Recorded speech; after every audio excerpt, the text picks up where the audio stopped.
Բարև ձեզ սիրելի ունկնդիրներ, եթերում անկաշկանդ զրույց հաղորդաշարի հերթական թողարկումն է։ Ես դիմում եմ մեր այն հարգարժան ունկնդիրներին, որոնք նոր են սկսել հետևել մեր One Talk YouTube-յան ալիքի աշխատանքներին, խնդրում եմ նրանց ընդամենը, եթե դժվար չի, սեղմել զանգակ կոճակը, բաժանորդագրվել մեր One Talk YouTube-յան ալիքին եւ դրանով հանդերձ ավելի հետաքրքիր եւ ավելի բովանդակալից դարձնել մեր աշխատանքը։ Սիրելի բարեկամներ, այսօր մեր հյուրն է ողջ մնալու արվեստ կազմակերպության ղեկավար Վովա Վարդանովը։ Պարոն Վարդանով, շնորհակալություն, որ հերթական անգամ ժամանակ եք գտել եւ եկել եք մեզ մոտ, մեր օջախ։ Ես եմ շնորհակալ հրավերի համար։ Պարոն Վարդանով, ավանդույթի համաձայն սովորաբար մենք սկսում ենք ընդհանրապես մեր ներհայաստանյան իրողություններից, մեր զինուժի հետ կապված իրողությունների ձեր մեկնաբանություններից, այսօր եկեք մի քիչ ձեր թույլտվությամբ խախտենք այդ ավանդույթը, մի քիչ խոսենք միջազգային իրողություններից, որոնք նույնպես կապակցում ունեն մեր հայաստանյան տարածաշրջանային առհասարակ իրողությունների հետ, հետո նոր գանք մեր իրական անմիջական խնդիրների։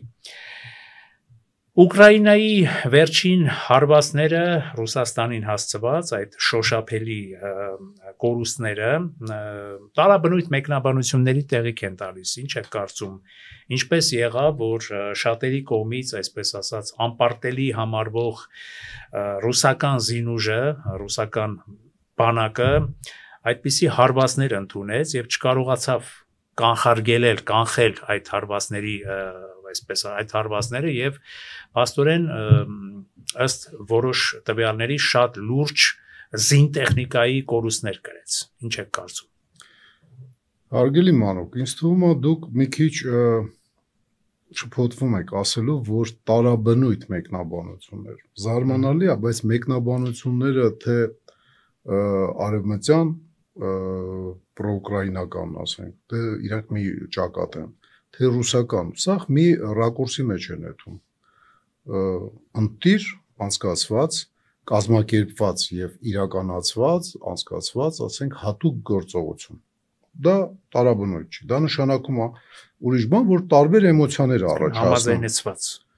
բոլոր կենտրոնների կողմից, թե ռուսական, թե ռուսներն են համաձայն, որ ընտիր օպերացիա անցկացվել, ուղղակի բորբոքված են, ոնց բաց թողեց ՖՍԲ-ն, ոնց թույլ տվեց բանակը եւ այլն, ուկրաինական եւ արևմտյան, ասենք, պայմանական հավաքական արևմուտքի էքսպերտները նույն բանն են ասում։ Զարմանալի է, բայց նույնը ասում են հնդկական եւ չինական էքսպերտները։ Էյֆորիա հիացմունք առաջացնող օպերացիա էր։ Ժամացույցի ճշտությամբ կամ վրիպումներ իհարկե 20%, դա քիչ չի, 20% վրիպում նկատի ունեմ 5 բանից բեռնատարներից մեկը այրվավ տեղ չհասավ։ Դա շոշափելի կորուստ է,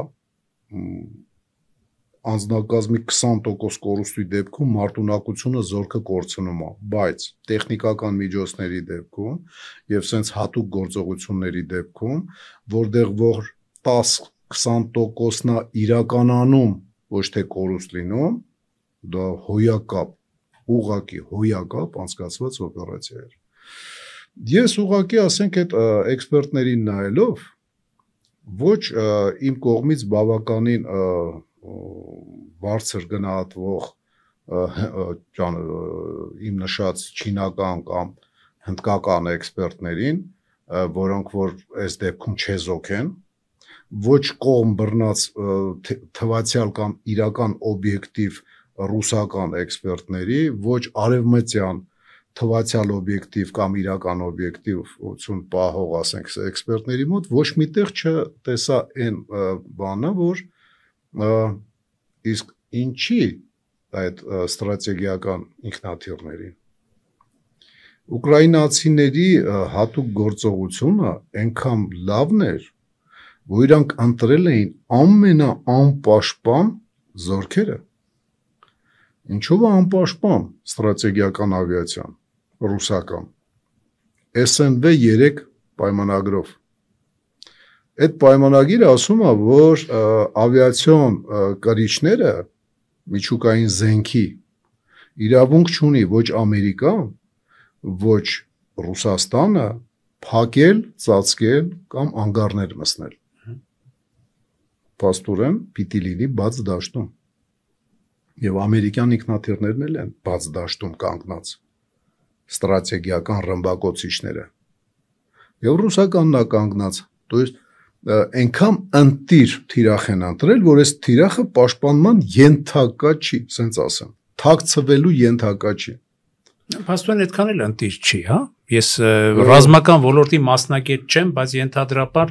այսինքն այդպիսի մեծ տաղան չի պահանջում, էլի։ Այնքան էլ հերոսական չի։ Դուք բացատրեցիք։ Ինքը ասենց այնքան էլ հերոսական չի, բայց ընտիր է։ Հա։ Օրինակ նայեք, շատ-շատերին թվում է, թե Spetsnaz դա ինչ է։ Սովետական մարկիրովկեքով Special Force անգլիան լեզու բանով, դա խորքային հետախույզություն եւ դիվերսիա։ Սաղին թվում է խորքային հետախույզ դիվերսանտը պետք է այսպես փուչուր գլուխ ունենա, այսքան հաստվից, մկանները սենց ու ինքը սենց խփի քարփինջը կոդրի։ Դրա կարիքը չկա։ Որովհետեւ եթե դու խորքերում ես կռվում, խորքերում ես հակառակորդի առաջնագծից շատ հեռու խորության վրա ես աշխատում, ի օգուտ քո երկրի ի վնաս հակառակորդի, դու ունդեղ մարտական ստորաբաժանումների հետ չես շփվում, որոնք առաջնագծին մոտիկ են կամ անմիջապես առաջնագծի վրա, դու խորքում ես գտնվում, որտեղ քո դեմ լավագույն դեպքում, ասենք, ռազմական ոստիկանությունը ցրված են էլ մեծ տարածքով կարող է լինի կամ ոստիկանությունը, դա անլուրջ է։ Spetsnaz-ը ոստիկանության դեմ անլուրջ է դա, բայց ոստիկանությունը ռազմական թե քաղաքացիական ինքը քանակով է Spetsnaz-ին նեղելու եւ պարտադիր չի բանը աղյուսը ջարդող լինես, դու ընդհանրապես պետք է ունենաս լուրջ մտավոր կարողություններ եւ մարզված մարմին, դիմացկունության հիմնականում վրա մարզված, դա Spetsnaz-ը, որովհետև դու աշխատում ես գրեթե անպաշտպան թիրախների վրա, հակառակորդի խորը թիկունքում համարի անպաշտպան են բաները, այդ օբյեկտները, որոնց դու պետք է հետախուզես կամ խոցես։ Դրանից Spetsnaz-ի բանը չի թուլանում իր արած գործը, խորքային հետախուզության եւ դիվերսիոն, ասենք, ստորաբաժանումների արածը չի փոքրանում, չի նվաստեցվում, նույնը ստես դեպքն է, չի նվաստանում իրանց բանը։ Հակառակը իրանք այնքան լավ էին ընտրել թիրախը, որ այս թիրախը հնարավոր չէր տեղափոխել, փակել, ինչ որ ասենք մասխալատներով, եսի մինչերով կամ անգարի մեջ մտցնել երկաթ բետոնի, հենց դա ինքը ընտիր թիրախ էր ընտրել։ Էլի եմ ասում, դա չկա խիզախություն։ Իսկ ինչու էին ռուսները չէին մտածել, որ կարող է այդպիսի կորուստներ կրել։ Պայմանագիրը խախտեն ու արդյունքում միջուկային, ասենք, մրցավազք սկսեն, հա։ Այսինքն այլ տարբերակ չկա ռազմական։ Ռուսաստանը լավագույն դեպքում ամբողջ իր հսկայական մայրցամաքի 10%-ից ավել, ասենք, այդ 10%-ից ավել է, չէ՞ ինքը զբաղացնում ընդհանուր ցամաքի մեր երկրագնդի։ Ուրեմն ամբողջ այդ տարածքում ինչքան օդանավակայան կա, պիտի իր շուրջ շարի տոր համակարգեր, պանցիր համակարգեր ու մի հատ չէ, այլ sense օղակաձև sense վերցնի իրենց պաշտպանության տակ։ Եվ ասենք բանը շիլկաներ, ասենք շատ ցածր արդեն այդ համակարգերը պաշտպանելու համար։ Դա կարծում եմ նույնիսկ աշխարհի ամենահարուստ երկիրը, քանի որ փողի ստանոկը իրանց ձեռն է, Միացյալ Ամերիկայի նահանգներին էլ այնքան բանը իրանց հակով չի էլի, ոչ մեկի հակով չի, նման տարածության վրա բոլոր ռազմական օբյեկտները ստրատեգիական այդ թվում, ասենք, պաշտպանել այդ ձևով։ Ուրիշ ձև, բայց չկա։ Դե բնական է, դրանից բացի նաև հակադիվերսիոն պաշտպանություն պետք է լինի, որը որ թույլ չի տա, որ ներթափանցեն նաև ցամաքով։ Կարճ ասած, Ուկրաինան ընտիր թիրախ էր ընտրել։ Ուկրաինան ընտրել էր անպաշտպան թանգանոց, շատ կարևոր, հետնել ավելի շատ սիմվոլիկայով հագեցված թիրախ։ Ինչի համար եմ ասում սիմվոլիկայով։ Ինքը ռազմական նշանակություն բանա միջուկային պատերազմի դեպքում տենց մի դերել չի խաղալու։ Որովհետև այն արագությունները, որ այդ ինքնաթիռները բացում են, իրեն անխոցելի չեն դարձնում։ Հրթիռները, որ այդ ինքնաթիռներից մի քանի անգամ ավելի արագ են թռնում, էլի զգալի մասը խոցվելու է հարվածվող երկրի, ասենք, հակահրթիռային պաշտպանության եւ հակաօդային պաշտպանության կողմից։ Այդ ինքնաթիռները ընդհանրապես շանս չունեն։ Ոնց որ ընդհանրապես շանս չունի լուրջ երկրի դեմ պատերազմելուց օդադեսանտային, ասենք, ստորաբաժանումը։ Այդ դանդաղաշարժ, ասենք, դեսանտային ինքնաթիռներով, որ գաս, ասենք, հակառակորդի տարածքով անցնես, մտնես թիկունք եւ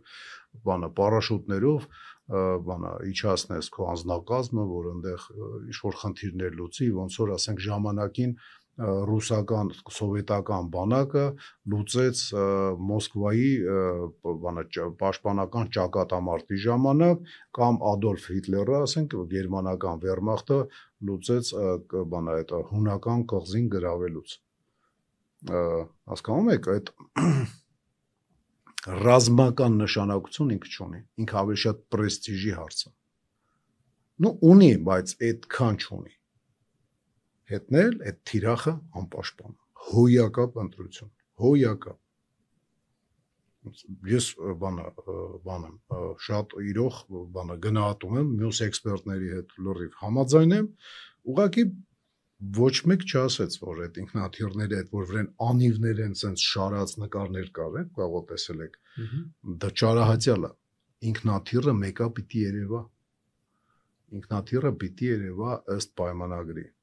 Այդ դրա մասին ոչ մեկ չխոսած, մտածելով, որ դա երևի կնվաստացնի Ուկրաինայի հատուկ ծառայության օպերացիան, բայց դա չի նվաստացնում։ Դա ապրեն, ասենք, իրանք պրոֆեսիոնալ առումով, որ կարողացել են նման թանկանոց ռազմական օբյեկտ գտնեն հակառակորդի խորը թիկունքում, որը համ քաղաքական լուրջ, ասենք, դիվիդենտներ է իրանց բերել, հետնել չի ընկնում, ասենք, ռազմական հանցագործությունի կամ տերորիստի անվանի տակ, որտեղ ինքը մաքուր պատերազմող երկրի կողմից հարվածի ենթարկված ռազմական օբյեկտ է, ընդհանուր առմամբ ոչ մի քաղաքացիական նշանակություն չունեցող։ Ընտիր, ասում եմ, ընտիր ընտրած եւ շատ լավ կատարված օպերացիա էր, ընտիր ընտրած թիրախ եւ շատ լավ կատարված օպերացիա։ Ուղղակի պետք չի ասենք, կամ մարդիկ կարող է չգիտեն դրա մասին այդ էքսպերտները, որ այդ պայմանագրով է այդ ինքնաթիռը բաց տարածքում։ Հա, միակ այսպես հնարավոր է դա։ Իսկ հնարավոր է նաև ցանկացած էքսպերտ ունի բացատրելի, այսպես չէ, Ուկրաինա ռուսական կողմի համար, այսպես ասած, բացատրելի, ընկալելի եւ կողմը ոչ որ շոկի մեջ չընկնի ռուսական կողմը, իհարկե դա է, որ ձեր ասած այդ փորձագիտական բացատրությունն է, էլի, որ չէր կարող այդպես չլիներ, էլի։ Հա, չէր կարող այդպես չլիներ, ու ոչ էլ նվաստացնում է հատուկ ծառայությունների, ասենք, Ուկրաինայի արածը։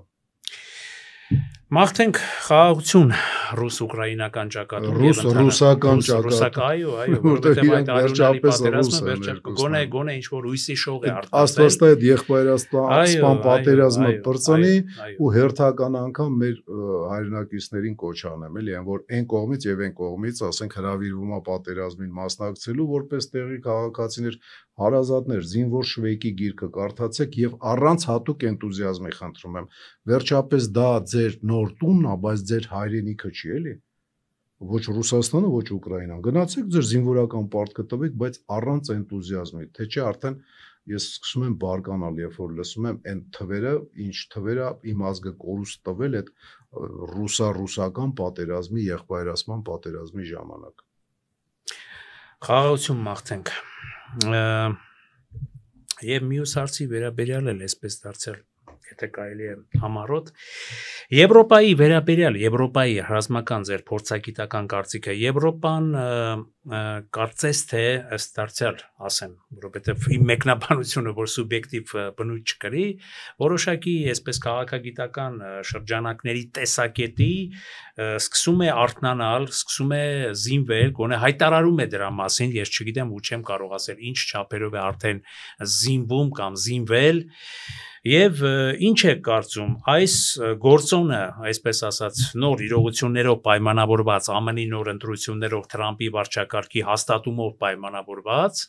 երբ որ կարծես թե արդեն քաղաքագիտական ձևակերպումով չի հնչում հավաքական արևմուտք արտահայտությունը, կարող է արդյոք նոր ռազմական սրացում բերել աշխարհին Ռուս դարձյալ նկատի ունեն որովհետև ռուսական պատերազմը այո ռուսական պետության կողմը որ արևմուտքը կանգնել է կարա մեծ ռուսական պետության հետ ավելի լուրջ ավելի բացահայտ եւ ավելի լայնամասշտաբ պատերազմի հանգեցնել ինչ կարծիք եք նախ հասկանանք ոնց ստացվեց որ արևմտյան երկրները հավաքական ասենք արևմուտքը ոնց որ ասեցիք դա տարածված ասենք տերմին է ու ոչ միայն ռուսներն են օգտագործում ձեռք բերելով իր կազմի մեջ արևելյան ասենք սոցիալիստական դաշինքի նախկին երկրներ Ռումինիան, Չեխոսլովակիան, երկու պետության վերածված Գերմանիայի 1/3-ը, Հունգարիան Մերս-Կասպյան 3 երկրները, Լեհաստանը ավելի պիտի որ ուժեղանար, բայց ոնց է որ ինքը այդ երկրները մտցնելով իր կազմի մեջ ավելի թուլացել է։ Միանշանակ ավելի թուլացել է։ Մի հատ օրինակ բերեմ։ Հոլանդիայի տանկերի թիվը մինչև 89 թիվ հոլանդական Նիդերլանդական ավելի շուտ Հոլանդիան Նիդերլանդների մի նահանգն է։ Ուրեմն Նիդերլանդական բանակի տանկերի թիվը շատ ժամանակակից, ասենք, գերմանական տանկեր էին, ուրեմն Leopard կարծեմ 1A թե Leopard 2 երկու բաններ, դե մոդիֆիկացիա է Leopard տանկի։ Ուրեմն 220-ից մի քիչ ավել էր, արդեն չեմ կարող ճշգրիտ թիվը հիշեմ։ Հիմա հոլանդական բանակում 20-ից քիչ են տանկերը։ Ֆրանսիայի զինված ուժերի սպառազինությունը եւ տեխնիկան, ավիացիան չհաշված, ավելի քիչ է, քան Լեհաստանինը։ Նախկին գաղութատեր Ֆրանսիայի, որ Աֆրիկայի կեսը իր սեփականն էր, Կանադայից գալի մասներ Իրանը, պատկերացնում եք, ինչ քանակի է դեգրադացվել ռազմական պոտենցիալը արևմուտքի։ Լեհաստանի պոտենցիալը այնպես չի, որ նույնն է պահպանվել։ Այդ նույն խաղին Ուկրաինան էր մասնակցում։ Ուկրաինան, երբ որ ուրեմն այդ սովետը քանդելու պայմանագիրը բան արեց, ստորագրեց Բելարուսիայի եւ Ռուսաստանի Դաշնության հետ, այդ 3 երկիրը, չէ, քանդեցին սովետական միությունը, ուրեմն այդ ժամանակ 3000-ից ավել տանկ եւ զրահատեխնիկա ուներ, 3000-ից ավել, կարծեմ, ծանր զրահատեխնիկա եւ տանկեր։ Ծանր, էդի բանը, BTR BMP-ները հաշիվ չի։ Դա սաուներն են այդ մեծ տրամաչափի թնդանոթները ինքնաշարժ։ Կարճ ասած տանկ 3000-ից ավել տանկ ուներ։ Պատերազմը սկսեց այդ թվի 10%-ով։ Ինքը պատերազմի մեջ հայտնվեց 400-ից մի քիչ տանկ ունենալով։ 3000-ից իջել է անդե։ Ինչ արել տանկերը։ Մեծ մասը ծախել է թուրքերին, մեկ էլ Աֆրիկա, այտենց երկրներ էլի, ասենք, թուրքերին դե ծախել է, որ մեր դեմ կռվեն։ Դրանային մյուսներն էլ ասենք բիզնես, только բիզնես, էլի։ Այստեղ էլ բիզնես, ձենգինի պախնուտ վիճակով, բայց ունես մի քիչ պախնուտ, հոտ գալիս է մի քիչ, որովհետև այդ ոնց է զենքը ծախում էր Բաքվին, ուկրաինական կամավորները գալիս Բաքվի կողմից էին մեր դեմ կռվում, ուկրաինական վարձկանները գալիս էին Բաքվի կողմից էին մեր դեմ կռվում։ Առաջին Արցախյան պատերազմում 90-ական թվականների սկզբին, այո, 92-ից 4 թվականը մեր դեմ կռվել են ուկրաինական OUN-UNSA արևմտյան Ուկրաինայի այդ քաղաքական ուժը, որը որ բերեց իշխանությանը, ասենք, բանին Յուշենկոին։ Հետագայում, ասենք, այդ իրանց բենդերովցի կոչվածները այդ OUN-UNSA-ն են, իրանք մեր դեմ են կռվել։ Եվ արևելյան Ուկրաինայից Դոնեցկից, Լուգանսկից, Խերսոնշինայից մեր դեմ ուկրաինական վարձկաններն են եկել կռվել։ Հիմնականում հրետանավորներ եւ օդաչուներ։ Պաստորեն մի քիչ այնքան էլ մենակ բիզնես չի, էլի, որ ասենք զենք զինամթերք սպառազինություն վաճառվում էր Ուկրաինայից Բաքվին, ինչ որ մտքեր ուներ։ Հակառակ դեպքում խի պիտի զենքը մենակ Բաքվին է տար, ասենք։ Ну լավ, ենթադրենք մենք փող չունենք, չենք առնում, բայց Բաքուն ուներ, առնում էր, ասենք թե կամավորները խի են գալի մենակ իրանց կողմից կառվում։ Դա վարձկանների պահովել փող, այո, քաղաքական կար նախընտրություն։ Հա, դե Աստված իրանց հետ, Աստված մեծ է, երևի մի փոքր հիմա պատիժ են ստանում նաև դրա համար, որ Աստծո ընտրյալ, ասենք, իրականում ընտրյալ ժողովրդի վրա, որ ձեռ են բարձրացրել։ Ես հայերի մասին եմ խոսում։ Ուրեմն այդ հայերի վրա ձեռ բարձրելու համար հիմա իրանք պատիժ են կրում, համոզված են, որ հենց հենց չի այդ ամեն ինչը էլի տեղի ունենում։ Լավ, դա հիմա բան անենք։ Եվրոպան էլ ավելի վատ վիճակում է։ Տանկ չունի, արտադրություն չունի։ Սաղ բանում զրահատեխնիկայի բան տանկ արտադրող բաները, գործարանները ասենց սաղ կտնեն իրար, Ռուսաստանից 3 անգամ ավելի քիչ տանկ են արտադրում։ Ես նկատի ունեմ Leclerc, Leopard, դե իտալական մի հատ ինչ-որ տանկի տեսակ կար, նույնիսկ իրանց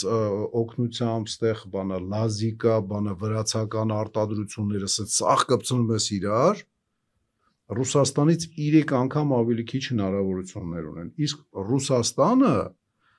էլի է պակասացրել իր հնարավորությունները։ Հիշում եք 14 թվականից պարադի ժամանակ մի քանի հատ արմատա տանկ ցույց տվեց։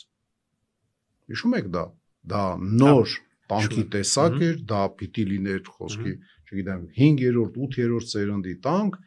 ուր են այդ արմատաները։ Ռուսը ոչ պակաս արևմուտքից ապուշ էր։ Հավատաց, որ եկել է համաշխարհային աշխբանը խաղաղությունը, ու էլ պատերազմ չի լինելու, պատերազմելու են լավագույն դեպքում սպեցնազները terrorizmi դեմ։ Ու իրանց չբուժեց Հարասլավիայի քարեդարի մեջ մսնելը, մասնատելով իրանց ուղեղի վրա ոչ Եվրոպային, ոչ Ռուսաստանի ուղեղի վրա, ասենք, ոչ մի դրական ձևով, ասենք, չհազդեց բանը Լիբիայի կործանումը, Սիրիայի կործանումը, քառակուսի են էլի օզորով չի։ Մի քիչ էլ ասենք կարող այնքան դեբիլ չեն, ոչ Արևմուտքը եւ Ռուսաստանի ղեկավարությունները, ասենք, ղեկավարները լոկալ, ռեգիոնալ, ընդհանուր կարող է նաեւ դրանից է, որ պոպուլիզմը շատ կարեւոր է այսօր, իսկ ժողովրդին խաղաղություն բարերը ասելով, կդրելով ռազմական ծախսերը եւ այդ ծախսերը սոցիալական դե մի մասը բնականա գողանալով ու գողությունը նշի որ մենակ Ռուսաստանում արևմուտքում էլ պակաս չի, ասենք, ես բազմաթիվ կոռուպցիոն սկանդալներից եմ կորսի։ Ուրեմն բանը այդ մի մասն էլ գումարի հետմա սոցիալական, ասենք, բանի մեջ տիրույթա մտնում ծախսվում, ասենք, բժշկության վրա, կրթության վրա եւ այդ կրճատել այդ սոցիալական ծախսերը այսօրով շատ մեծ քաջություն ապեր, որտեվ իշխանություն կկորցնես վարկյանական, ժողովուրդը սովոր է, որ համարյա անվճար բժշկություն լինի, համարյա այն սոցիալիզմի դեմ, որ իրանք պայքարում էին արևմուտքում, իրանք այդ սոցիալիզմը իրանք մոտ մտնում են։ Չես կարա չմտնես, որտեվ մարդիկ եկել են որոշակի արդեն զարգացման բանի վրա են, էտապի վրա են անցել, որը որ զորով մարդկանց ականջներից քաշելով սովետը բերում էր, ասենք, քարեդարից Չուկչաներին, Միջնադարից Միջին Ասիային, կապիտալիզմից, ասենք, Պրիբալտիկային, մասամբ Հարավային Կովկասին, sense խառախշտիկ, sense ծեծելով բերում քաշում էր վերև սոցիալիզմի մեջ, արևմուտքում իրանց քայլերով կամաց կապիտալիզմից եկան սոցիալիզմի, մասնակիորեն։ Եվ այդ մարդկանց սոցիալիստական այդ բաները, սոցիալիզմի այդ նվաճումները, սոցիալական բանում դրանից կտրելը, դա իշխանություն կորցնելու հետ, ասենք, զուգահեռ է գնալու։ Ոչ մեկ չի ուզում իշխանությունը կորցնել, նայեք մեր իշխանավորներին, թե այսօրվա, թե 5 տարի առաջվա, թե 10 տարի, թե 15, որ մեկը գալիս է այդ իշխանության, ասենք, տազիկի կողքը կայնում է, всё, սպանես այնտեղ չի էթա։ Պետք է եսի ինչ ուժ գործադրես, որ ինքը հեռանա այդ բանից, էլի այդ կարմուշկից։ Բոլորն են այդպես։ Ու ես հասկանում եմ, որ դա դժվար է դրանից հրաժարվել։ Ես հասկանում եմ դա, էլի, որտեղ բանա մարդու էությունը, մարդը վերջապես սոցիալական կենթանի է, եւ սոցիալական այդ կառուցվածքը մեր մոտ ոնց որ ասենք մրջունների բնի մեջ կամ մեղուների բների մեջ շատ կոնկրետ է։ Այս մեկը աշխատում է, այս մեկը էսա, այս մեկը այնա, եւ դու կարացել ես բանվոր բանը աշխատող վիճակից գաս հասնես խոսքի օրինակ կնես թագավոր վիճակի ու քեզ այդտեղից ասենք բանա կամավոր պատրաստվես ներքև իջացնես քո ստատուսը սոցիալական իջացնես, որովհետև ուզում ես լավը լինի, դա ընդհանուր լավը այդ վաղ դեպքում է հետին պլան, կարևորը այդ առաջի դեմքերի իր թմի առաջի դեմքերի թմերի, ասենք, լավն է կարևոր իրանց համար դառնում իշխանություն պայելը։ Դա մենակ մերոնց չի բնորոշել, շատ տեղերում, ասենք, որտեղ չկա հարգանք եւ ձևավորված, ասենք, ստատուս նախկին իշխանավորի համար, որը որ էլիտայի մեջ ամնում։ Մեր մոտ ոնց է, всё անգավ, ասենք, պրեզիդենտը էքստարավ, մի հատ ախրանիկ տվին, մի հատ պատաված շոֆեր, մի հատ առանձնատուն, եսին որ ինչ որ ոչ շատ լավ տեղում էլի, ասենք Լևոն Տեր-Պետրոսյան կամ ասենք, всё, օքեյ է, զգլաս դալու էլի։ Հասկանում եք, դա քանի այդպես է իշխանությունից ոչ մեկ կամավոր չի հեռանա էլի։ Իսկ ասենք երկրներ կա, որ եթե եղել ես վարչապետ, օրինակ Անգլիայում, всё, դու գնում ես նեղ կռուգի մեջ, որը որոշում է երկրի բանը, թեկուզ դու եղել ես մի տարի ընդամենը, բայց դու քանի որ լուրջ գաղտնիքների հետ ես շփվել, լուրջ որոշումներ կայացնելու վրա ես եղել, դու չես կարող ուղղակի outsider դառնաս, էլի։ Այսքան ես մի քիչ թերահավատ եք, աստորեն, անկախ նրանից, որ Եվրոպայի 3 խոշոր պետությունների, այսպես թելադրող պետությունների ղեկավարները Ֆրանսիայի, Անգլիայի, Գերմանիայի շատ ինքնավստահ են, հաստատակամ են, որ հեսա Եվրոպան արդեն զինվելու է, պատրաստվելու է, շտկվելու է եւ իր խոսքը ասելու է։ Թերահավատորեն համոզված եմ, որ չի լինելու։ Այո, համոզված եմ, ու ասեցի հիմնական պատճառները հիմա գանք բանին։ Որտեղ են սարքելու։ Եվ նաև Ուկրաինայի ներքան որտեղ են սարքելու այդ գործարանները։ Իրենց ասելու։ Այդ զենքը, զինամթերքը որտեղ են սարքելու։ Եթե առաջ կռուպի գործարանը, ասենք, ամբողջ Գերմանիայով մեկ կռուպ կոնցեռն է, հիմա Rain Metal-ը կոչվում, ամբողջ Գերմանիայով մեկ տարածված էր, որտեղ քարացուղ կար, ինքը կողքը գործարան ուներ, որտեղ մետաղի, ասենք, ինչ որ մետաղի հանում էին, ասենք, խտանյութ էին դարձնում մշակով եւ այլն, կողքը գործարաններից սաղ կամաց վարի են տվել, ասենք մի հատ երկու հատ գործարան են թողել, չեն կարող հարագարակ վերականգնել։ Հարագարակ գործարան կողմից լինել, հա, մի քիչ այսպես պայմանականորեն իրենց կողմից։ Եկեք sense մի բան հասկանանք, ինձ շատ լավ մի հատ տղայի հետ եմ խոսում, շատ հոյակապ իրոք առանց բանի էլի։ Կամ կներեք վերապրոֆիլավորել, ասենք այդ ավտոգործարանները ռազմական արդյունաբերության ինչի մասին նույնպես խոսում։ Հիմա ես հենց դրան եմ պատասխանում, շատ հոյակապ հայրենասեր մեր բնակչության 95%-ից որակով ավելի լավ, 99%-ից ավելի լավ կրթություն ստացած մի երիտասարդի հետ եմ խոսում, դրսերում սովորած հայրենասիրությունը մեջը ծպծփում, ասես, ականջներից, աշկերից թափվում է, հեգնանք չի իմ ասածից մեջ ու բանա ասում է դե պարոն Վարդանով այդ որ դուք ասում եք բանա sense ունենց որ պատերազմը սկսի միանգամից բեսպիլոտնիկը կառնենք գբերենք մի հատ հասարակ հարց տամ այդ բեսպիլոտնիկը ով է քշելու ես նկատի չունեմ ով է հանելու օդ խփի գետնին ջարդի ես նկատի ունեմ ով է քշելու որ ինքը հելնի օդ ու ինչ որ ճանապարհ անցնի ու դա խոցում կատարի։ Այն դեպքում որ անօթաչու, ասենք, սարքերից այդ կվադրակոպտերները համեմատաբար դժվար են քշվում,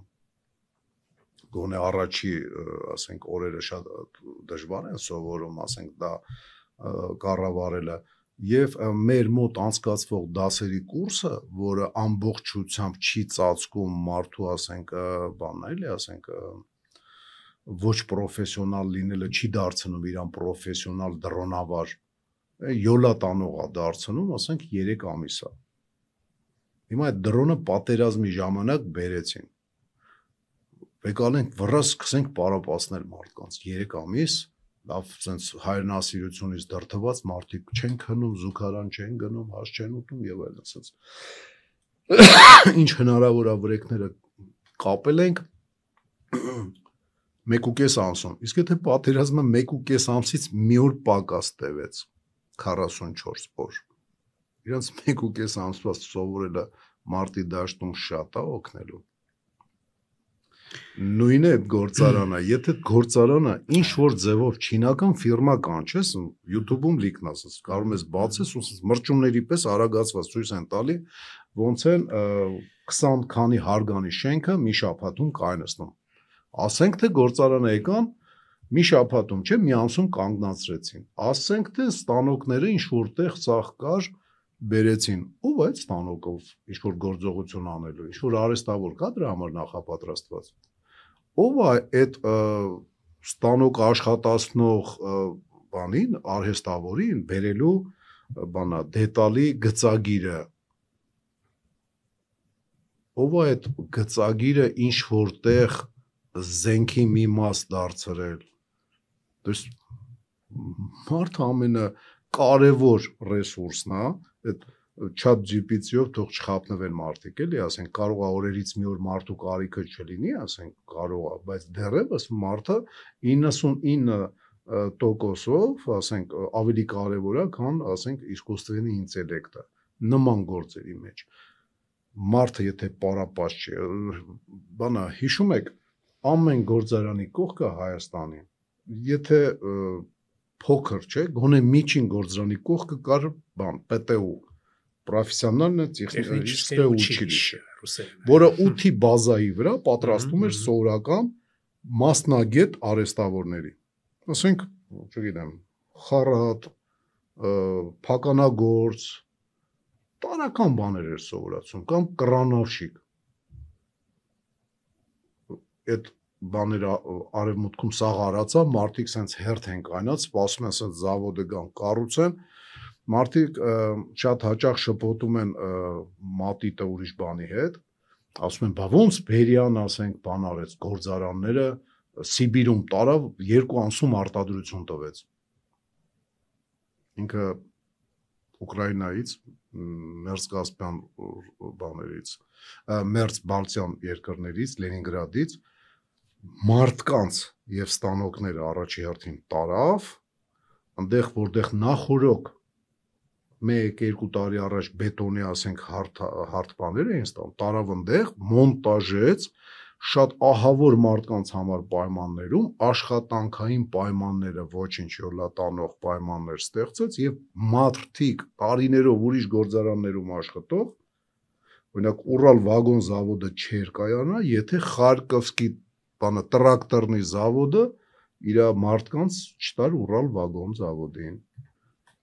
Արսե, փաստորեն ձեր ասացից հետևում է, ես էլ ասեմ ու երևի թե 10 տարի է պետք։ Այո, 10 տարի ու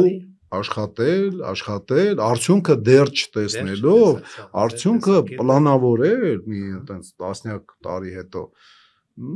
հավատաս չի գալի։ Տրամպը այդ շանսը տվեց փապկա բանը մարմին Եվրոպային տվեց այդ շանսը։ Տրամպի առաջի ժամկետի ժամանակ, առաջի կանդիդատուրայի ժամանակ, երբ որ ինքը նախագահ էր ընտրվել, ինքը ասաց, բանա, բոլա Եվրոպային մենք բան անենք, պաշտպանենք, Եվրոպան պիտի ըստ ՆԱՏՕ-ի կանոնակարգի իր մասնակցության տոկոսը բարձրացնի։ տարբեր երկրներ հասցնելով արդեն չեմ հիշում տոկոսները, իր ծախսերը, մարդկային ռեսուրսները ՆԱՏՕ-ի բաներին մասնակցելով, մարդիկ ամբոստացան, սկսին բան անել, մարդիկ ասելով տարբեր ղեկավարներ, այդ թվում նաև իրանց դրդմամբ իրենց քաղաքացիները, քաղաքական ուժերը եւ ոչ մի բան չարեցին։ Իսկ ընդհանրեն այդ հայտարարությունից հետո, ասենք, անցնում է 5-6 տարի Ռուսաստանը արձակվում է փոքրիկ Ռուսաստանի վրա։ Ես ընդհանրապես մի քիչ չեզոք դիրքերից կարող եմ ասել, այսինքն ձեր տեսակետը իգիտություն ընդունելով այդ 10 տարին ձեր մատնանշած այդ պատրաստվելու, այդ ամեն ինչը, որ այստեղ երբ որ արդեն ինչ որ շարժում է սկսել ըստ էության դեպի եվրոինտեգրացիա, դեպի եվրոմիություն, ուրեմն փաստորեն անվտանգային անվտանգային առումով ըստ ձեր տեսակետի պիտի մենք երևի մի 10 տարի արդեն մտածենք, բայց դա մի քիչ ավելի երկար խոսակցություն է, ես ուզում եմ անցնել մեր խնդիրներին, թե մեր անվտանգային ուղին եւ անվտանգային տեղը, անվտանգային տեղը որտեղ պիտի լինի։ Շատ բարի։ Երկու երիտասարդի մասին երևի մի քիչ խոսենք, պարոն Վարդանավ, այդ երկու երիտասարդը ինչպես եղավ, մանավանդ վերջին այս շրջանի խաղաղության պայմանագրի հետ կապված, արդեն սահմանազատման եւ սահմանակցման այս իրողությունների հետ կապված, որ հանկարծ մեկ օրում արթնացանք եւ տեսանք, որ նրանք ադրբեջանական ըստ էության գերության մեջ են։ Ինչպես է դա մեկնաբանում, այստեղ ինչ որ ներքին ենթատեքստ կա, մոտիվացիա կա, թե ոչ։ Դե նախ ինչա կատարվել, երիտասարդներից մեկի ձին անցել է սահմանը եւ ձիու հետևից գնացել են այդ երկուսը, մեկը տեղից, մեկը արավուսից, 17 եւ 18 տարեկան չլրացած երիտասարդներ են եղել եւ մեր դիրքի կողքով անցնելուց մեր դիրքապահները կամ իրենց չեն նկատել, որ իրանք անցնում են այդտեղով, կամ էլ մտածել են տեղի բնակիչներ են, իրանց ոչ մի բան չի լինի։ Արդյունքում հենց մեր դիրքի, ասենք, դիրքում գտնված այ զինվորների աչքի առաջ թուրք սահմանապահները եկել մեքենաները կանգնել են, այդ տղաներին բերման են ենթարկել եւ տարել են անհայտ ուղղությամբ, ասենց ասեմ։ Դա ինքը լավ նշան չի, բայց դա առաջի դեպքը չի, նման բաներ կրկնվում արդեն երկար տարիներ, կարելի ասել 88 թվականից, երբ որ սրվեց մեր ու թուրքերի հարաբերությունները, սահմանի վրա, ասենք, նման միջադեպերը լինում են։ Ես կարամ նույնիսկ ասենք մի դեպք հիշեմ, երբ որ մեր հետ չէր կապված, Վրաստանի սահմանին մոտիկ գտնված չեչենական գյուղը, վրացական տարածքում գտնված չեչենական գյուղից մի երիտասարդ անասունի հետևից հատել էր վրացա-թուրքական սահմանը, Բաքվի թուրքերի մասին է խոսքը, եւ թուրք Մերսկասպյան թուրք սահմանապահները իրանց գնդակահարել են այդ երեխային 16 տարեկան սպանել են այդ չեչեն երեխային։ Լավ ենք պրծել, որ այդ ձևով չի ավարտվել, որովհետև սահմանապահի համար շատ հարմար է պահա իր, եթե կամեջա անասնական ինստինկտները իրականացնելու, երբ որ սահման է խախտում, մի երիտասարդ, մանավանդ եթե ձեռը մի բան կա, ոնց որ թե մեկի ձեռը փայտ կար։ Լավ ենք պրծել, այո։ Բայց դրա դեմ առնել պետք է, սահմանը ավելի ապահով պիտի դառնա թե պահպանման տեսակետից, թե պաշտպանության տեսակետից։ Կարծում եմ մենք պիտի շատ արագ, ուրեմն խորացնենք մեր աշխատանքները սահմանապահ զորքերը շատացնելու գործով, գործառույթները սահմանապահին է փոխանցվելու վաղ թե ուշ, եթե մենք խաղաղ պայմանագրի են գնում, բայց մեր սահմանապահները պիտի չզիջեն թուրքական սահմանապահներին իրենց հնարավորություններով։ Թուրքերի սահմանապահները, Բաքվի թուրքերի մասին է խոսքը, ուրեմն ունեն ամեն ինչ, բացի ծանր հրետանից, զրահատեխնիկա, ավիացիա, ոչ մեծ տրամաչափի հրետանի, ասենք ականանետեր, կարող եք բացել ուրեմն Բաքվի թուրքերի սահմանապահ զորքերի զորախաղերը ու նայեք։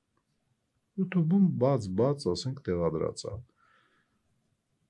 Լավ մարզված զորքեր։ Սահմանապահ զորքը, ով ասում, որ զորք չի, այլ ոստիկան է, ասենք կարա ցմփորը լինի ու ոչ մի բան առնել չանելով, ծանոթ խաղացնելով անձնի ծառայության փող ստանա։ Տենց չի, թուրքը տենց չի վերաբերվում իր սահմաններին, հիշենք, ասենք, քանի անգամ բախումներ ա ունեցել սահմանապահների, վրացական սահմանապահների հետ միշտ հաղթողա դուրս եկել, առանց փոխհրաձգության բանի, բայց հաղթողա դուրս եկել, մարզվում են, պարապում են, աշխատում են իրանց վրա, նույնը պիտի անեն մեր սահմանապահները եւ իրենց ուժեղացնելը դա ոչ միայն պետության, այլ նաև հասարակության գործն է, իմ եւ ձեր աշխատանքն էլ դրան պիտի ուղղված լինի, որովհետեւ անվտանգության մասին, եթե ինչ-որ մի քաղաքացի չի մտածում, դա արդեն պրոբլեմ է։ Իսկ եթե անվտանգության մասին թեկուզ չմտածելով, պրոբլեմ առաջացնելով չի էլ անում իր պարտականությունները պաշտպանելու հետ կապված, դա արդեն պրոբլեմ չի, դա արդեն տրագեդիա կարա դառնա, դա արդեն կատաստրոֆա է։ Ցանկացած մարդ պիտի հիշի, որ ինքը պարտավոր է գործողություններ անել անվտանգությունը ամրացնելու։ Եվ մեր այսօրվա եզրափակիչ, այսպես հարցը, ինչպես ոնց որ ասում են, արդեն եկանք մեր իրականություն, մեր հայաստանյան իրականություն, մեր տարածաշրջանային իրականություն, ինչ վիճակում է լայն առումով այսօր զինուժը, ինչ պիտի արվի, ինչ վերջին մեր հանդիպումից հետո ինչպիսի փոփոխություններ եք դուք մասնագետի հայացքով արձանագրել զինուժում եւ այդ փոփոխությունները արդյոք բավարարում են ձեզ եւ բոլոր դեպքերում նաեւ խոսենք մի քիչ այս օրինագծի հետ կապված իշխող քաղաքական ուժի, քաղաքացիական պայմանագրի այս օրինագծի հետ կապված, որը փաստորեն մի քիչ ժողովրդական խոսքով ասած հետեւյալ տրամաբանությունն ունի, այսինքն ունևորները պիտի վճարեն գումար ծառայությունից խուսափելու համար, ըստ էության, չծառայելու համար եւ պիտի ծառայեն այն դրա այդ գումարով պիտի պետությունը ապահովի այն մարդկանց այն զինվորացուների ծառայությունը, որը կձևավորի ըստ նրանց պրոֆեսիոնալ բանակ, այսինքն հանրությունը նպաստում է այդ ճանապարհով բանակաշինությանը։ Ըստ ձեզ ճիշտ օրինագիծ է դա թե ոչ։ Այդ օրինագծի տրամաբանությանը 2006 թվականից մեդիա դաշտ մտնելով, ասենք, ակտիվ եւ ոնց որ ասած այդ թվականից առեսօր մշտապես մեդիա դաշտում գտնվելով հոգնա մեր քաղաքացիներին, այդ թվում նաեւ խուլ քաղաքացիներին, ովքեր որ կապ չունի հիմա իշխանության են եկել, բայց առաջ իշխանություն չէին, պետք է շատ ուշադիր լսեին բանակից դուրս գտնվող ռազմական էքսպերտ ներկայացվող մարդու խոսքը, մեռա ասելով արդեն 20 տարի է սա կրին։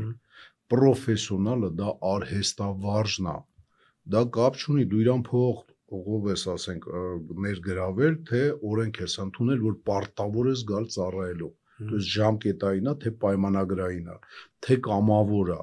թե վարձկան արտասահմանցիներ են, դա կապ չունի ընդհանրապես պրոֆեսիոնալ բառի հետ,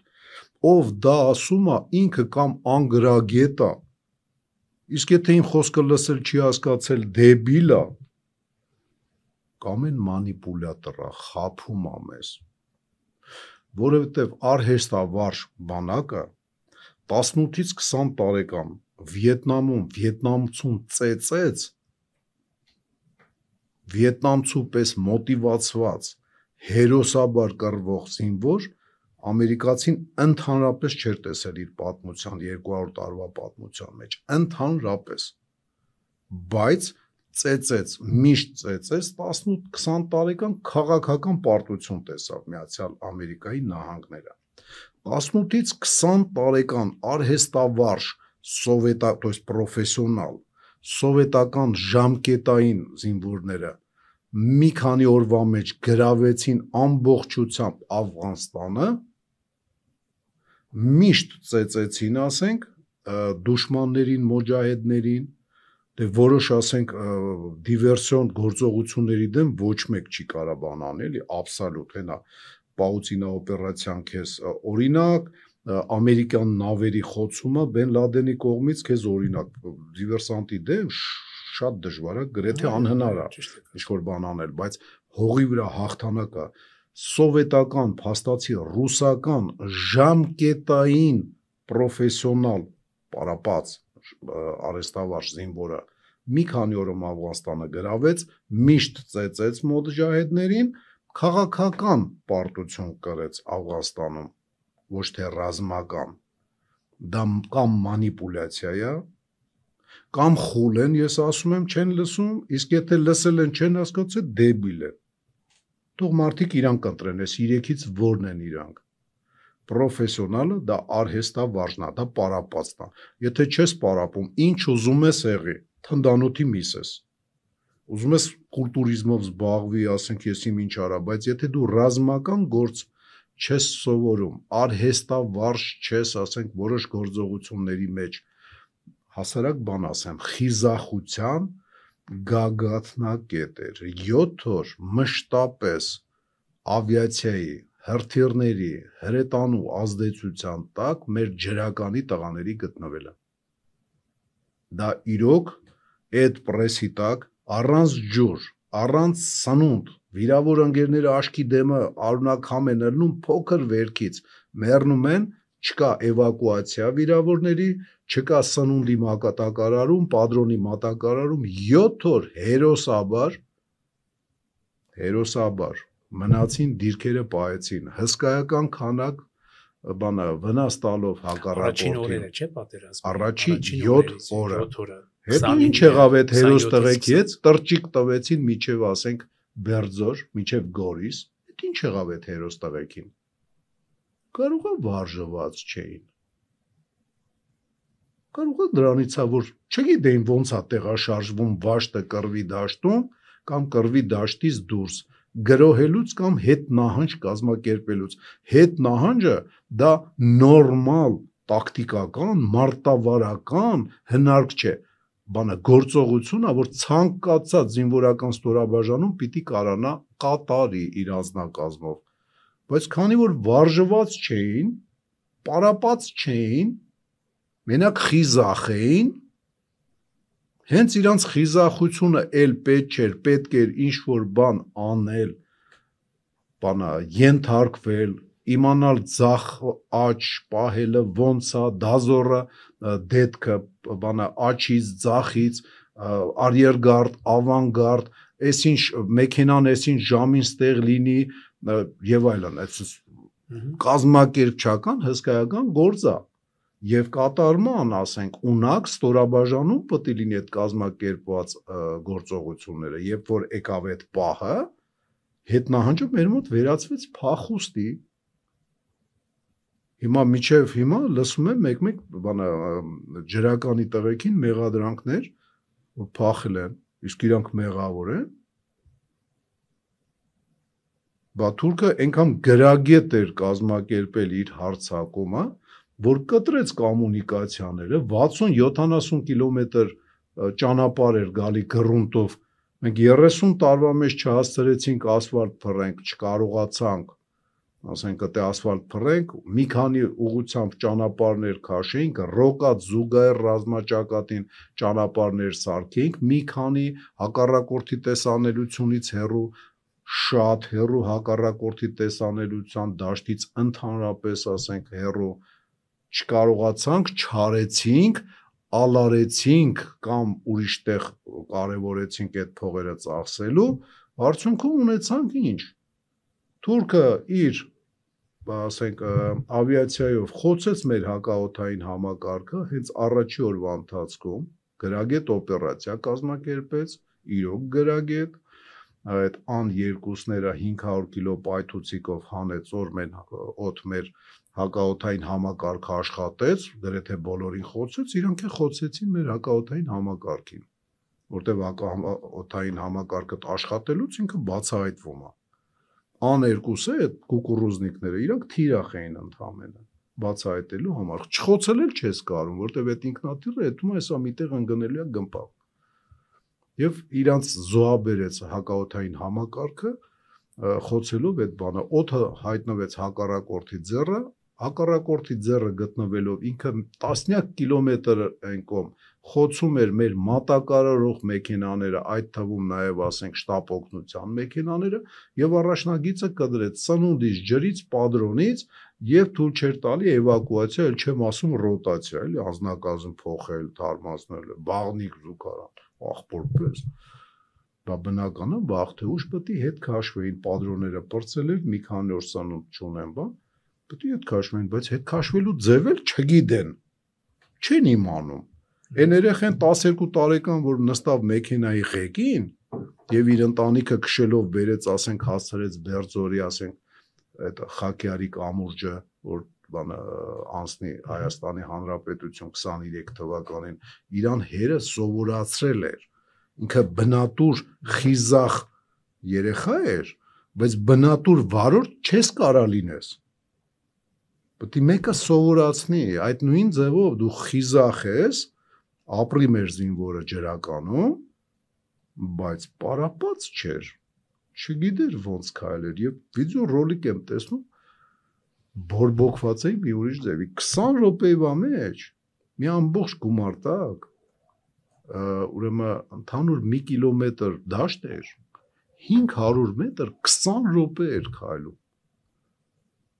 Պատերազմական իրավիճակում առաջնագծից մոտավորապես 10-15 կիլոմետր հեռավորության վրա, այսօրվա զենքի հնարավորությունները հաշվի առնելով, այդ կարելի է ասել հակառակորդի սնայպերի աշկի տակ։ Իսկ կար հարց առաջացավ, իսկ ասենք ձեզ այդ զրույցը միշտ բովանդակ։ Հա, այդ աները չխոսելու տարբերակ մենք ունենք, որ կարողանայինք մեր հոպը չբացահայտել։ Կարողանայր, եթե հոպը լիներ շերտավոր, նման ինքնաթիռների դանդաղաշարժ տեղափոխվող ան-երկուսների համար ունենայր ձեռք բերած թեկուս, եսիմինչ հետամնաց աֆրիկյան երկրներում 60-ական թվականների շիլկա համակարգերը եւ ոչ թե մի հատ երկու հատ ելներ Արցախում դրանից, այլ լիներ, ասենք, տասնյակներ։ Եվ կուկուռուզնիկները խոցեիր այդ ինքնուրույն լակատր ունեցող, ասենք, շիլկի վրա, չէր մտածվել, էկոնոմիա էին արել, ասել էին այդ ժեխը ինչների սա պետք է այդ հինը բան, այն ինչ որ ես միշտ առաջարկել եմ այն վաղ, հիմա արդեն իմաստ չունի, ռուսը այդ տանկերը իր համար է սարքում, օգտագործում իր եղբոր դեմ պատերազմելուց։ Ես որ ասում եմ T-55-ը, 54-երը դե փդում է ռուսական պայեսներում, որ ձեռի հետ ասենք տվեք մեզ, ուրախությամբ մեզ կտան, մենք իրանց մոդեռնիզացնելով, արդիականացնելով կունենայինք թարմ տանկեր, մոդեռնիզացված ժեշտը, վրի պրիբորները փոխում ես, ինքը դառնում է ժամանակակից, շարժիչն ես փոխում, բան ես անում, նույնը ասենք այդ շիլկեքը կարելի էր բերել և ոնց որ բերեցին ասահականները, ով ասես բանը էքսպերտներ, բան, էդի հինա, զիբիլա, 60 թվեր, 70 թվեր, հա, բայց եթե մոդեռնիզացներ, լավ սարքեր էին լինելու եւ իրենց գործը արեցին, Շուշվա, ասենք, դիվիզիոնը, Շուշիի կողքը, Շոշ գյուղի ուղղության վրա, որ գտնվում էր ասահակայի բանը, 27 թե 29 թիրախ էր խոցել, ասահակայով, այդ հին Հորդանանից բերած մի կերպ ռեմոնտ արած, ասենք, տեխնիկայով, 27 թե 29, վերջը իրանք խոցվեցին ու հրամանատարը զոհվավ, որովհետև, ասենք, կողքը շիլկա չուներ, որ իրան պաշտպաներ։ Դες եթե ունենայինք շիլկա կխփեր կուկուռուզնիկին, եթե, ասենք, ասահական բանը մնար ամբողջությամբ այդ մեր հակաօդային համակարգի 60%-ը վարի չգնար, մասնակի կամ ամբողջությամբ, մենք հնարավորություն կունենայինք խոցենք օրբիտերներին, ասենք, եթե բանը տորերը մի քիչ շատ առածելնեին, տորերով հնարավորություն կունենայինք բայրակտարներին խոցեինք, եթե բաշարեինք կուպ և կռուկ համակարգեր առնեինք, թեկուս հին արդիականացնեինք, նախորոք, այ ոնց որ պարապելը, այդ են բաներն որ նախորոք պիտի անես, ասենք 10 տարի առաջ, 15 տարի առաջ, ուրեմն դրանք էլ ձեռք բերեիր, բերեիր ունենայր, կունենայր հնարավորություն խոցեիր նաև հերվես համակարգերը, որոնք 10 կիլոմետրի վրա էին տրճում, տորանդը չի հասնում։ То есть պիտի ունենա ուկրաինա մեկ որոշ հանճարներ բան են անում, մեր գմբեթ անունը, որ մենք առաջնագծում արդեն 400 հատ հասցրել ենք, ասենք, թիվը առաջնագծից ներս կներեք բնակավայրերում եւ երկրորդ, երրորդ գծերում, ասենք, մեր կարծիքով կարևորագույն տեղերում, էդի որ շարում ենք, անունը գմբեթ ենք դրել։ Բանը հрьяաների կուպոլը շփոթում են մեր գմբեթի հետ այդ հрьяաների կուպոլը հենց այդ շերտավորված հակաօթային, հակահրթիռային պաշտպանությունն է, որի մեջ իդեպ հիմա նաև լազերային զենքն է մտել։ Լազերային զենքը դա էլ զարմանալի է, էքսպերտները չնկատեցին, որ Հեզբոլլան երբ որ Իսրայելին հարվածում էր, զարմանալի է, չնկատեցին, ուրեմն հրթիռներին խոցում էր, ասենք, այդ բանով, այդ կուպոլի համակարգով, իսկ հրթիռներից ոչ պակաս քանակ ավելի դանդաղաշարժ բանը անօթաչու սարքեր էր օգտագործում Հեզբոլլան եւ ընդամենը 10 քանի խոցում ա եղել Իսրայելի տարածքում, հարյուրներով կամ հազարներով բաց է թողել, ու 10 քանի խոցում փաստորեն արդեն բարձ է դարել, որ գաղտնազերծեցին բանա լազերային զենքի, ասենք, կիրառումը հрьяաները իրենց սահմանի վրա, արդեն բարձ է ինչա կատարվել։ Այդ լազերային զենքերը դեղ ա եղել, արագաշարժ տեխնիկայի վրա չես կարա երկար ֆոկուս պահես, ասենք, ինչ որ կետի վրա, իսկ դանդաղաշարժի վրա կարում ես։ Անօթաչուն համեմատ հրթիռին դանդաղաշարժը եւ վառում էին, ասենք, բաները։ Պարոն Մարտիրոսյան, փաստորեն օրինագծի պահով թերահավատ եք, ըստ ձեզ, հա, այդ օրինագիծը ձեզ համար հերանեկարային եւ օրինագիծը, երբ որ երես փոխանը նոր էր բանարել, ես ասեցի, որ մի ամիսը ռադանել է պետք միանշանակ, չկար 4 ամիս, իր նախագծի մեջ կար 6 ամիս, մի տարի, ինչքան հիշում եմ, եւ մի ամիս։ Այդ մի ամիսը միանշանակ, որովհետեւ դա ստորություն է այդ մի ամիս ծառայողի նկատմամբ, իր կյանքի նկատմամբ, իր կյանքը չգնահատել է նշանակում, մարդուն վտանգել, սպանել, ուրիշ բան չի նշանակում, որտեվ մի ամիս ծառայած մարդը մնում է, եթե ինքը տղա է, խիզախ վիճակում, խիզախությամբ, ինքը արհեստավարժ երբեք չի դառնա, չի կարա տենց բանել, ռազմական գործի, ինքը լավագույն դեպքում շարային քայլել է սովորելու, պարոն գեներալ, պարոն մայոր, բանը լսում եմ ճիշտ այդպես sense բաներ է սովորելու, ինքը ուրիշ բան, հա, մեկ էլ կրակելու է, այսօր մի քիչ խնդալու է, էլի, որ մարդիկ կան մտածում են, եթե իրանք լավ կրակում են, ուրեմն կարան լավ պատերազմեն։ Կրակելը դա պատերազմելու շատ փոքրիկ ժամանակն է, ստից օրինակ բերեմ, Կալաշնիկը ուրեմն մի րոպեում, չէ, այլ մի վայրկյանում 10 փամփուշտ է կրակում, 10 փամփուշտ, դա նշանակում է մի րոպեում կրակում է 60 փամփուշտ, ուրեմն 90 թվականներին եւ 16 թվականին, 22-ին եւ 20-ին եւ 22-ին են մարտական գործողություններին, որ ես մասնակցել եմ, ուրեմն ես ընդհանուր առմամբ մի քիչ եմ կրակել, լավ, հրամանատար եմ եղել, բան ինչ որտեղ հասկացանք, բայց տասնապատիկ հաշվենք 3000 պատրոն չեմ կրակել։ 3000 պատրոնը նշանակում է ինչքան 300 վայրկյան, բայց մնացած ամիսներն ու տարիները չպետք է մի բանով զբաղվես։ Լավ, նույնը զինվորին, ասենք, տալիս են, ենթադրենք մարտի ժամանակ 4 չէ, ասենք թե ոնց որ լավ բանակներում 10 մագազին եւ 10 մագազինի ռասիպնոյ պատրոն, փաստորեն 20 մագազին։ 20 մագազինը դա ընդամենը 600 պատրոն է։ 10 վայրկյանում չէ, բանա մի րոպեում այդ 600 պատրոնը ինչ առնում, բրծավ։ Ասում են ռեսուրսը ավելի կուժեղանա, բանակի համաձայն եք թե չէ դրան, որ ասենք այդ ֆինանսական այդ մուծումներով մի հատ հասկանանք իմ ասած էլի սկզբից։ Լավ կրակեցիր դու բանա մի րոպե, պատերազմը տևեց ասենք թե մի օր, հա, բա մնացած ասենք 23 ժամ եւ 59 րոպե դու անելիք չունես, կարող է այդ անելիքներն էլ պետք է սովորես,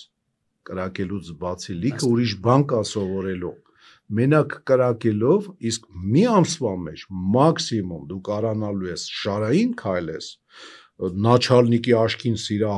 դեմքին սիրահարված հայացքով նայել սովորես, մեկ էլ կարող է կրակային տանեն 2 կամ 3 անգամ 10-12 պատրոնով, լավ ասենք 50 պատրոնով, դա զինվոր չի, եւ ինքը մնալու է թնդանոթի միս, ենթադրվում է, որ այդ մի ամիս ծառայած տղեն տղայա, տղամարդ է, վախկոտ ցռան տականքի մեկը չի, եւ ինքը կեթա հայրենիքը պաշտպանելու, ինքը լինելու է թնդանոթի միս, որտեվ ինքը մարտի դաշտում կենսունակ չի լինելու, այդտեղ էլ հասարակությունը թեկուս փող ունեցող, թեկուս իր ժառանգներին, ասենք, սիրող ծնողները պետք է հասկանան, որ իրանք վնասում են իրանց ապագա տղամարդկանց, ընտանիքի անդամ տղամարդկանց, ոչ թե փրկում են, որովհետև անհրաժեշտության ժամանակ, այդ որ առաջացավ անհրաժեշտություն, ինքը լինելու է դիակ ու սպանվելու է ինքը, որովհետև նման օրենք կա եւ իրենք այդ օրենքից օգտվել են։ Որցին պատրաստել է պետք, որ ինքը որցը լինի, որ ինքը տղամարդը լինի, որ ինքը հայրենիքի տերը լինի, ընտանիքին պահապան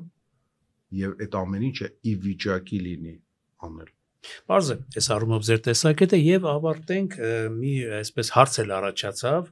կուզենայի ձեր փորձագիտական կարծիքը իմանալ, վերջերս բռնկված հնդկա-պակիստանական այդ կոնֆլիկտում կարծես թե հնդկական զենքերը լավ աշխատեցին եւ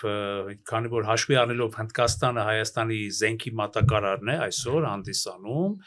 ինչ կարծիք եք, մանավանդ թող ներվի, բայց մի քիչ էլ այնքան էլ սիրտս կաղճի, որ հատկապես մեղմ ասած էլի Պակիստանի դեմ է այդ զենքը օգտագործվել հնդկական եւ ըստ որոշ տվյալների բավականին էֆեկտիվ, Պակիստանն էլ մեր ողերիմ թշնամու Ադրբեջանի դաշնակիցն է, հովանավորն է եւ այլն եւ այլն։ Ինչ կարծիք եք, հնդկական զենքերը ուրեմն ավելի վստահ կարող ենք շարունակել հնդկական զենքերի գնումները Հնդկաստանից, քանի որ այդ զենքերը էֆեկտիվ են եւ արդյունավետ են, էֆեկտիվ են։ Առաջինը տեղ ռուսական զենքի նկատմամբ վստահությունը ուժեղացավ, որովհետև Su-30M կային ինքնաթիռը, որը 6-ը հրթիռից կարողացել է խուսափի, դա նույն Su-30SM-ն է, որ մենք ձեռք ենք բերել սրանից մի երևի 6 տարի առաջ, թե 7 տարի առաջ։ Դա մեկ։ Երկրորդը ակաշ համակարգը, որը որ հնդիկներից մենք վերցրել ենք, ոնց որ թե այնքան էլ հնդիկներինը չի միայն, ոնց որ թե ընդ ֆրանսիական ինչ-որ բաներ կա եւ հրեական ինչ-որ բաներ կա, մաքուր հնդկական չի, հնդկական բաներ էլ կա, ոնց որ թե ինքը աշխատել է, բայց միևնույն ժամանակ մեզ ընդեղ զգուշացնող բան պիտի լինի, ինչը, որ ֆրանսիական զենքը, որը որ ֆրանսիական հին ռաֆալներն են խոցվել, հին 30 տարվա ռաֆալները խոցվել են նոր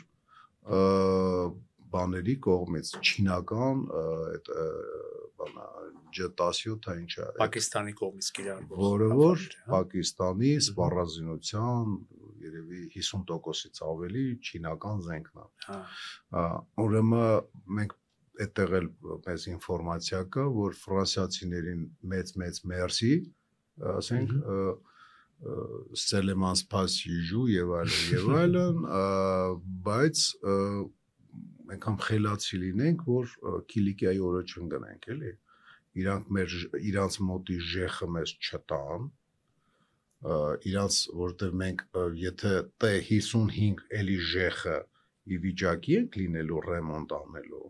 մենք ավիացիայում ինչ որ բան մոդեռնիզացնելուց շատ հեռու ենք, էլի, սարսափելի հեռու ենք, եսի քեզ 80 թվերը չի, երբ որ ասենք Մերգելյան ինստիտուտ, Տոշպրիբոր,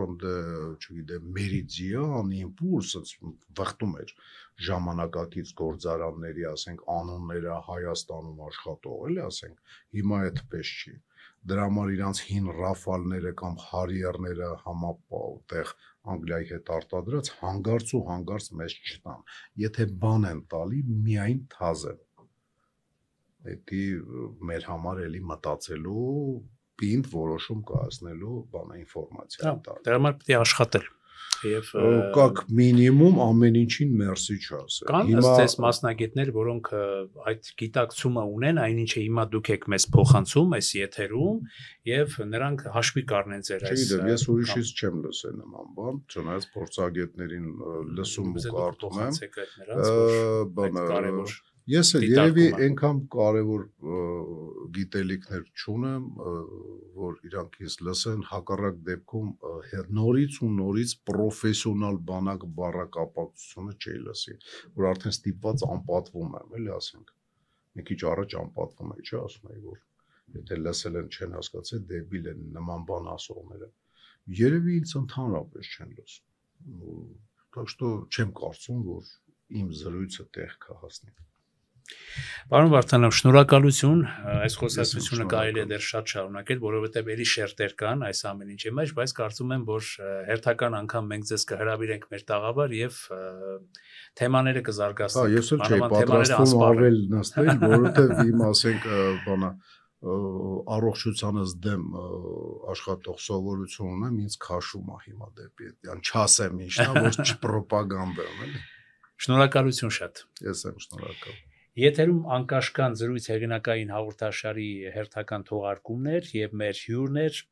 ողջ մնալու արվեստ կազմակերպության ղեկավար Վովա Վարդանովը։ Ես դիմում եմ մեր այն հարգելի ունկնդիրներին, ովքեր նոր են սկսել հետևել մեր One Talk YouTube-յան ալիքի աշխատանքներին, պարզապես խնդրում եմ նրանց սեղմել զանգակոճակը, բաժանորդագրվել մեր One Talk YouTube-յան ալիքին եւ խրախուսել մեր աշխատանքը։ Շնորհակալություն, ձեզ ամենայն բարիք եմ մաղթում։